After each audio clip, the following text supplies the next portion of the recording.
Hello students, कैसे हो आप सब? Fine, good, very good. तो मैं डॉक्टर इमरान एंड आपका यूट्यूब चैनल डॉग्जी केमिस्ट्री। तो पिछले क्लास में हमने इंडक्टिव इफेक्ट के बारे में बताया था और कुछ क्वेश्चंस भी कराए थे। और आज के क्लास में हम स्टार्ट करते हैं रेजोनेंस। तो एग्जैक्टली रेजोनेंस है क्या? तो कह सकते हैं कि रेजोनेंस इज ए प्रोसेस और फेनोमेनन इन विच टू और more than two structure having identical position of atoms can be written by the movement of pi electrons. फिर से आप इसको सुन लें ध्यान से।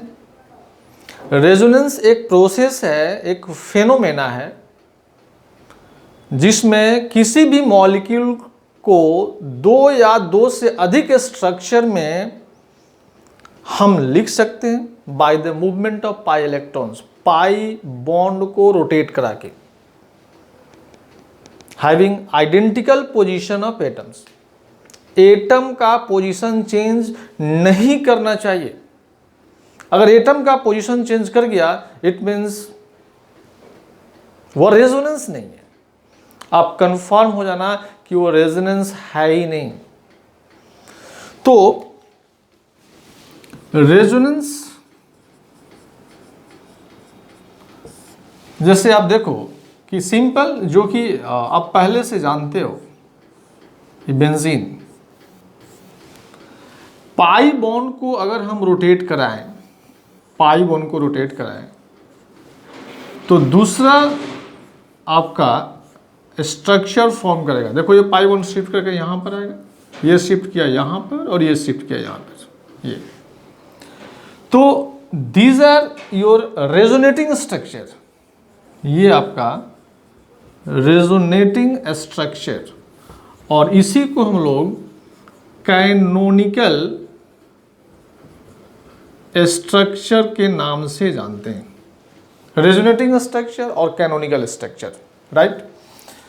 तो रेजोनेटिंग स्ट्रक्चर और कैनोनिकल स्ट्रक्चर मतलब किसी भी पर्टिकुलर मॉलिक्यूल से दो या दो से अधिक स्ट्रक्चर में जब हम लोग मेंशन करते हैं रेजोनेंस के दौरान, तब जितने सारे स्ट्रक्चर फॉर्म करते हैं उस सारे स्ट्रक्चर को रेजोनेटिंग स्ट्रक्चर और कैनोनिकल स्ट्रक्चर के नाम से जानते हैं। जैसे इस स्ट्रक्चर को देखो, पाई बॉन्ड को शिफ्ट कराओगे, ऑक्सीजन मोर इलेक्ट्रोनेगेटिव एलिमेंट ऊपर शिफ्ट कराओगे, ये पॉजिटिव चार्ज या नेगेटिव है, डबल बॉन्ड का फॉर्मेशन होगा। और ये जो साइन है रेजोनेंस के लिए, ये डबल एरो का साइन जो है वो रेजोनेंस के लिए। जो न्यू स्ट्रक्चर फॉर्म किया, ये माइनस के साथ बॉन्ड ऊपर गया तो माइनस, और यहाँ पर double bond. Of course these are resonating structure. दूसरा स्ट्रक्चर देखो, जैसे मैंने यहां पर डबल बॉन्ड रखा, ये पॉजिटिव चार्ज, राइट? इस बॉन्ड को यहां पर लाओ तो यहां फॉर्म किया, मतलब ये न्यूट्रल हो जाएगा, ये डबल बॉन्ड ये तो है। अब बॉन्ड को ऊपर जाने से यहां भी आपका पॉजिटिव चार्ज। फिर इस बॉन्ड को यहां लाओगे, यहां डबल बॉन्ड, ये न्यूट्रल हो जाएगा, यहाँ पर ये न्यूट्रल हो गया, यहाँ का पॉजिटिव न्यूट्रल हो गया, लेकिन यहाँ तो पॉजिटिव है। और इस बॉन्ड को इधर शिफ्ट करने से यहाँ भी पॉजिटिव आ जाएगा। अगेन आप रोटेट करोगे, इसको यहाँ पर लाओगे, यहाँ पर ये पॉजिटिव न्यूट्रल होगा, ये प्लस है, और ये नीचे शिफ्ट करेगा तो ये होगा। फिर यहाँ पर शिफ्ट कराओगे, आप देखो तो ये यहाँ पर आएगा, ये प्लस न्यूट्रल होगा, ये प्लस यहाँ पर, और इसको शिफ्ट करने से यहाँ प्लस। यहाँ पर पाई बॉन्ड का रोटेशन, और पाई बॉन्ड के रोटेशन के साथ साथ क्या हो रहा, आपका पॉजिटिव चार्ज भी क्या कर रहा है, रोटेट कर रहा है। तो मैंने स्टार्टिंग में बताया क्या था कि रेजोनेंस एक प्रोसेस है जिसमें किसी भी मॉलिक्यूल को दो या दो से अधिक स्ट्रक्चर में आप मेंशन कर सकते हो, उसमें एटम और ग्रुप ऑफ एटम का पोजीशन चेंज नहीं होता है, तो कैसे लिखोगे? Bye the movement of pi electrons, pi electron को रोटेट करा के। तो इतने सारे रेजोनेटिंग स्ट्रक्चर्स आपके फॉर्म कर गए। ये रेजोनेटिंग स्ट्रक्चर्स या फिर कैनोनिकल स्ट्रक्चर के नाम से जानते हैं। तो रेजोनेटिंग स्ट्रक्चर को भी आप डिफाइन कर सकते हो, कैसे? Different structures are obtained from a particular molecule during the process of resonance, known as resonating structure. Different structures are obtained during the process of resonance from a particular molecule, known as resonating structure or canonical structure. These are imaginary. जितने सारे resonating structure form करते हैं ये imaginary है, real नहीं है, ये काल्पनिक नहीं, क्योंकि इसमें एबिलिटी नहीं है कि पर्टिकुलर मॉलिक्यूल के कैरेक्टर को एक्सप्लेन कर दे। इसलिए रेजोनेटिंग स्ट्रक्चर को हम लोग क्या करते हैं? Imaginary structure. तो चलिए इस एग्जाम्पल को आप लिख सकते हैं।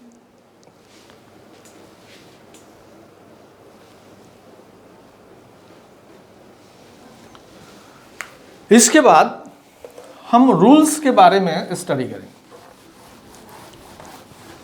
रेजोनेंस के लिए कुछ रूल्स समझने होंगे।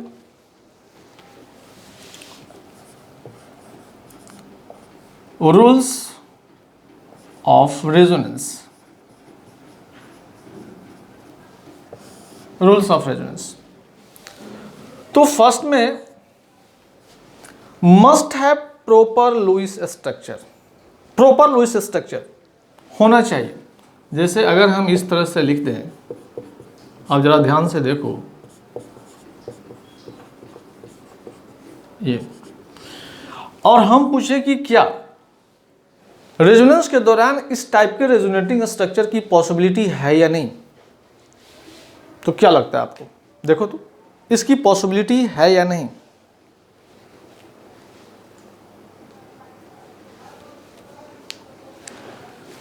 ऑफ कोर्स इसकी पॉसिबिलिटी नहीं है। क्यों नहीं है? क्योंकि रेजोनेंस के दौरान कार्बन का 5 बॉन्ड की पॉसिबिलिटी नहीं है। आप यहां पर 5 बॉन्ड्स देख रहे हो। Carbon is not your pentavalent, carbon pentavalent नहीं होगा।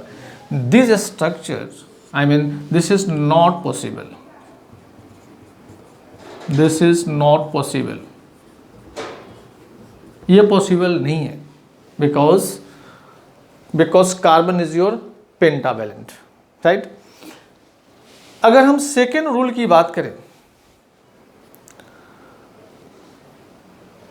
तो position of nuclei of atoms should not be change. Resonance process के दौरान जो रेजोनेटिंग स्ट्रक्चर हम फॉर्म करते हैं, तो रेजोनेटिंग स्ट्रक्चर फॉर्म करते वक्त एटम का पोजीशन चेंज नहीं होना चाहिए। अगर एटम का पोजीशन चेंज करता है, it means that structure is not your resonating structure. वह स्ट्रक्चर आपका रेजोनेटिंग स्ट्रक्चर नहीं है। जैसे आप देखो CH3 CH plus CH double bond CH2, मैंने ये बनाया। अब इससे रिलेटेड हम स्ट्रक्चर आपको फॉर्म कर रहे हैं। CH3 CH double bond CH CH2 plus, next CH2 plus CH2 CH double bond CH2। First, ये सेकेंड एंड थर्ड मैंने रेजोनेटिंग स्ट्रक्चर फॉर्म कर दिया, क्योंकि किसी पार्टिकुलर मॉलिक्यूल से जितने सारे स्ट्रक्चर फॉर्म करते हैं during the process of resonance, that structures are your resonating structure.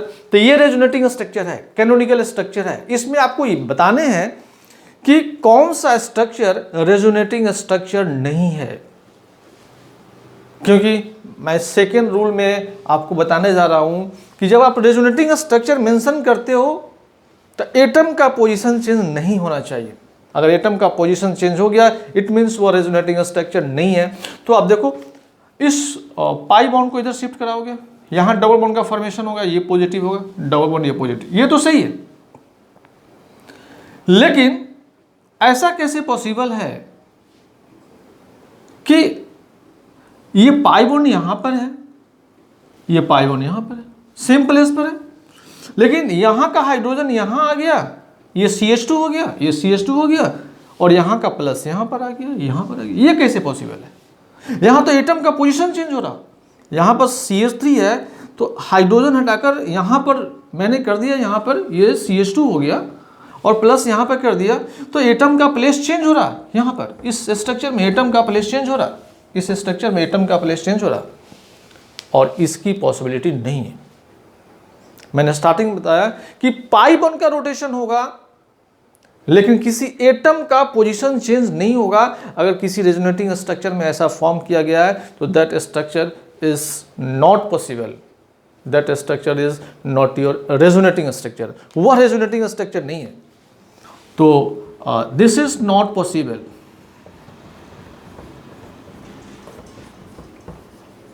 यह पॉसिबल नहीं है, क्यों?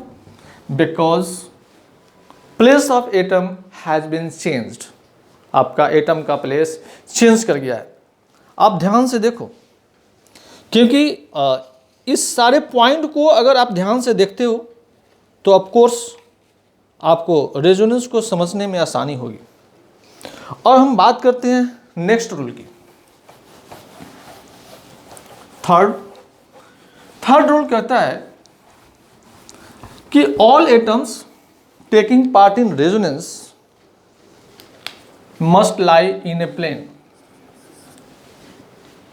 जितने सारे एटम्स आपको रेजोनेंस में पार्टिसिपेट करते हैं वह एक ही प्लेन में होने चाहिए, सेम प्लेन में होने चाहिए। जैसे आप देखो, दिस इज योर बेंजीन,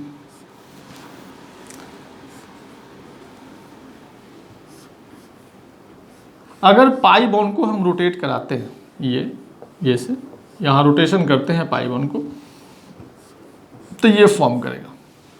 तो पाई बॉन्ड को रोटेट कराने से जो स्ट्रक्चर फॉर्म करता है उसको हम लोग रेजोनेटिंग स्ट्रक्चर कहते हैं। तो ये रेजोनेटिंग स्ट्रक्चर या फिर कैनोनिकल स्ट्रक्चर।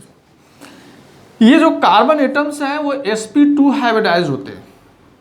sp2 हाइब्रिडाइज्ड, जितने सारे कार्बन एटम्स हैं सब क्या है? sp2 हाइब्रिडाइज्ड है। और sp2 हाइब्रिडाइज्ड है तो उसमें 1p orbital is your empty, एक जो p ऑर्बिटल होता है वो इम्पिटी होता है। तो अगर हम बात करें इसमें, तो ये आपका p ऑर्बिटल, यहाँ पर इम्पिटी, यहाँ पर p ऑर्बिटल, जो इम्पिटी है हम उसको इंडिकेट कर दे रहे हैं, इस p ऑर्बिटल को इंडिकेट कर दे रहे हैं, जो इम्पिटी है मैंने इसको इंडिकेट कर दिया। ये नेक्स्ट स्ट्रक्चर अगर आप देखो तो यहाँ भी हम इंडिकेट कर दिए, क्योंकि सारे जो कार्बन है वो sp2 हाइब्रिडाइज्ड है, 1p orbital is your empty. अगर p ऑर्बिटल एक ही प्लेन में है तो साइड वाइज शेयरिंग से पाई बॉन्ड का फॉर्मेशन होता है। आप जानते हो कि इन टू इन ओवरलैपिंग होगा सिग्मा बॉन्ड, और साइड वाइज ओवरलैपिंग जो होता है वो पाई बॉन्ड का फॉर्मेशन होता है। तो यहां पर पाई बॉन्ड का फॉर्मेशन होगा। अगर ये साइड वाइज पाई बॉन्ड, यहां पाई बॉन्ड, यहां पाई बॉन्ड, तो चूंकि एक ही प्लेन में है तो पाई बॉन्ड रोटेट करेगा। ये पाई बॉन्ड टूटेगा तो इससे बना लेगा, इससे, यहां टूटेगा तो इससे बना लेगा, और ये टूटेगा तो इससे बना लेगा। तो पाई बॉन्ड रोटेट कर रहा है। इसी तरह से ये इसका रोटेशन है। क्यों? क्योंकि जितने सारे एटम्स रेजोनेंस में अवेलेबल हैं सब एक ही प्लेन में, और एक ही प्लेन में होने के कारण इसमें पाई बॉन्ड का रोटेशन हो रहा है और रेजोनेटिंग स्ट्रक्चर फॉर्म हो रहा। लेकिन अगर ये एक प्लेन में नहीं होता तो पाई बॉन्ड की रोटेशन की पॉसिबिलिटी नहीं होती। मेरी बातों को आप ध्यान से सुनो। नेक्स्ट, अगर नेक्स्ट रूल की हम बात करें तो कहता है कि all canonical forms must have the same number of unpaired electrons. जितने सारे कैनोनिकल फॉर्म्स होते हैं, रेजोनेटिंग स्ट्रक्चर होते हैं, उसमें अनपेयर्ड इलेक्ट्रॉन्स जो होते हैं वो सेम होते हैं। आप चेक कर सकते हो, जैसे CH2 double bond CH Cl, यहां पर ये लोन पेयर ऑफ इलेक्ट्रॉन, जैसे पाई बॉन्ड को आपने शिफ्ट कराया तो ये जो लोन पेयर है यहां पर क्या बनेगा, डबल बॉन्ड का फॉर्मेशन होगा। नेक्स्ट रेजोनेटिंग स्ट्रक्चर यहाँ निगेटिव, तो निगेटिव क्यों फॉर्म किया, क्योंकि आपका 2 इलेक्ट्रॉन यहां पर आ गया। उसके बाद यहां पर डबल बॉन्ड Cl, यहां पर आपके पास इलेक्ट्रॉन है लेकिन ये पॉजिटिव हो गया। तो आप चेक कर सकते हो इस रेजोनेटिंग स्ट्रक्चर में हमारे पास 3 लोन पेयर, यहां भी आपका कितना है, 3 लोन पेयर है। तो जो रेजोनेटिंग स्ट्रक्चर आपका फॉर्म कर रहा, उसमें अनपेयर्ड इलेक्ट्रॉन्स जो हैं आपके सेम है। आपका थोड़ा सा पाई बॉन्ड का प्लेस चेंज कर रहा है, ऑफ कोर्स लोन पेयर का भी प्लेस चेंज कर रहा है, लेकिन नंबर ऑफ अनपेयर्ड इलेक्ट्रॉन्स जो हैं, वो नंबर ऑफ अनपेयर्ड इलेक्ट्रॉन्स जो हैं वो क्या है, आपके सेम है, राइट। तो हम रेजोनेंस को 2-3 लेक्चर में, और इसको हम आपको बताएंगे, पार्ट बाय पार्ट बताएंगे, और कोशिश करेंगे कि जल्द ही हम इसको नेक्स्ट लेक्चर को जल्दी हम फॉर्म करें। तो वीडियो को आप बार बार देखें, अपने दोस्तों से बोलें, सब्सक्राइब करवाएं और स्टडी करें। 1-2 बार देखोगे क्लियरली समझ में आएगा, ज़रूर आएगा। जो पॉइंट आपको क्लियर नहीं हो आप कमेंट्स में आप मेंशन कर सकते हो, हम नेक्स्ट लेक्चर में उसको ज़रूर कोशिश करेंगे समझाने की। तो चलिए, ऑल द बेस्ट, मिलते हैं फिर ब्रेक के बाद, बाय।